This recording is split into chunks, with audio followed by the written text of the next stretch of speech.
L'économie européenne en crise, elle est l'objet entre autres d'une conférence organisée par l'Association des étudiants marocains de France. Experts, ministres et hommes d'affaires se sont retrouvés à l'Académie diplomatique internationale de Paris pour aborder également les défis auxquels sont confrontés les grands chantiers stratégiques du Maroc. C'est un reportage de nos envoyés spéciaux Salah Eddine Romari et Mohamed Magri. Le récit est de Nadia Hamouchi. Le Maroc débattu dans l'enceinte de la prestigieuse Académie diplomatique de Paris. Actualité oblige, pour son cycle de conférences annuelles, l'Association des étudiants marocains de France s'intéresse à la politique et à l'économie dans le royaume. Quel défi pour les chantiers stratégiques dans le contexte économique mondial? Les jeunes étudiants et chercheurs marocains venus en masse ont posé la question. Le Maroc a conclu un certain nombre d'accords de libre-échange avec de grandes puissances. Cela permettra au pays de mettre toutes les chances de son côté, malgré la crise. Les étudiants marocains en France suivent avec beaucoup d'intérêt le développement économique et politique de leur pays, car ils sont appelés à revenir un jour ou l'autre et le développer. Politique également au centre des intérêts de la communauté estudiantine marocaine de France. Elle a interpellé les intervenants notamment sur le rôle de la classe politique nationale et celui de l'opposition. Le regard français sur le nouveau contexte politique marocain a également été exposé. La France connaît quelques changements politiques en ce moment, le Maroc vient d'en connaître aussi.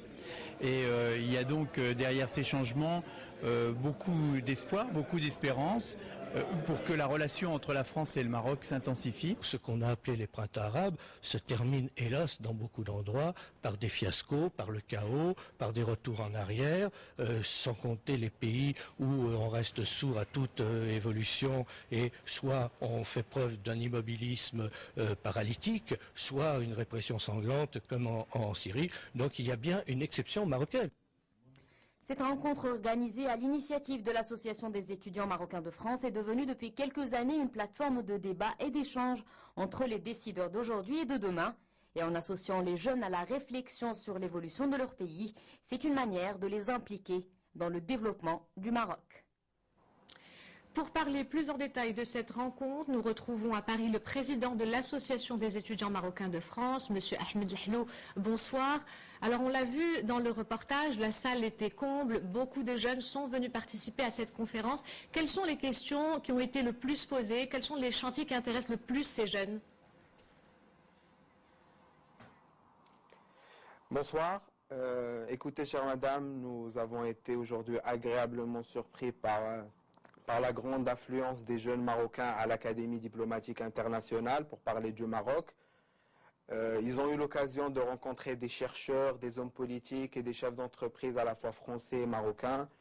Et s'il y a une conclusion que l'on peut retenir, c'est que dans un contexte de crise économique mondiale, les regards et l'attention doivent être tournés vers le Maroc, ce jeune pays qui a énormément de potentiel et dans lequel on peut créer beaucoup de valeur ajoutée. C'est ce que les jeunes Marocains ont retenu aujourd'hui et ils sont prêts à revenir pour participer à la création de cette valeur ajoutée.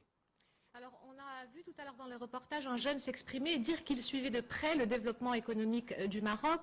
Vous, en tant que président de cette association, est-ce que vous sentez que ces jeunes sont impliqués, associés à ces grands chantiers ? Écoutez, évidemment, il faut souligner que l'une des plus importantes richesses du Maroc, c'est évidemment sa jeunesse. Il faut que la jeunesse prenne conscience de la chance qu'elle a d'être jeune dans cette période, dans une période où le Maroc est en cours de construction.